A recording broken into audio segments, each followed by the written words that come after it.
того, чтобы втягиваться в какие-то крупномасштабные. We should always be ready to repel any aggression against Russia.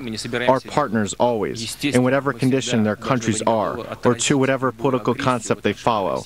They need to understand it's better not to mess with us.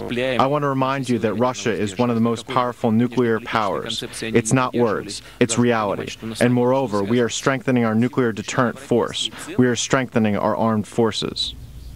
Russian president just wants to make sure everybody knows Russia's a nuclear power in this current environment as Russia continues to move inside Ukraine. NATO having images of big movement of Russian troops, images that the foreign minister from Russia said were part of a video game. We're back with the panel. What about this, Charles? Look, a denial like that, it is laughable.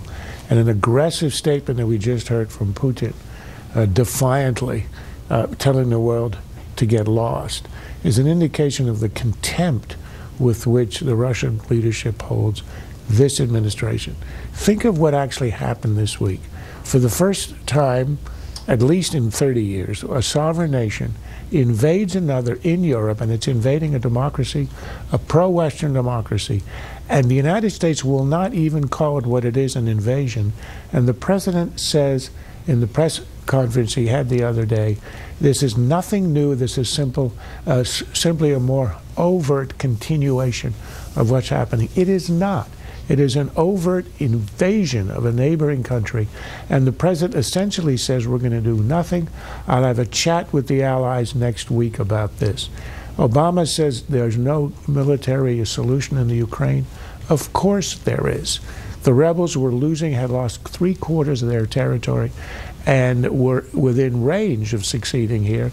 The reason that Putin invaded is to save them, which he has done, and now to conquer areas of southeastern Ukraine that will give him total control of that area and the Crimea. I said the other night that you look back to Crimea and all the talk that they could not take this, we can't let this stand, and now they have different passports in Crimea.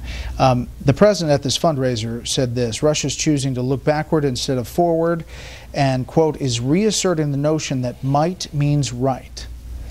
Yeah, this formulation that the president continues to use, that Russia's acting in somewhat of an anachronistic way, is totally worthless. What's the point of actually saying that? Russia's acting in the way that it's acting right now, today, and the question is how the United States is going to deal with it. There is sort of an odd quality to the way that we're having this national discussion about what's happening there. This was an invasion. I mean, they annexed Crimea. Sergei Lavrov saying that these are images, these satellite images that NATO has produced are images out of a video game. This is the same guy who was telling John Kerry that the Russians really just wanted to help the Crimean economy, while Russian troops were pouring over the border in the middle of that phone call. I mean, why anybody treats Putin and Lavrov and the Russian regime as if they are possibly telling the truth is beyond me. And yet the president continues to talk about them as if they're some kind of a legitimate actor or a real potential diplomatic partner, talking about off-ramps and whatnot.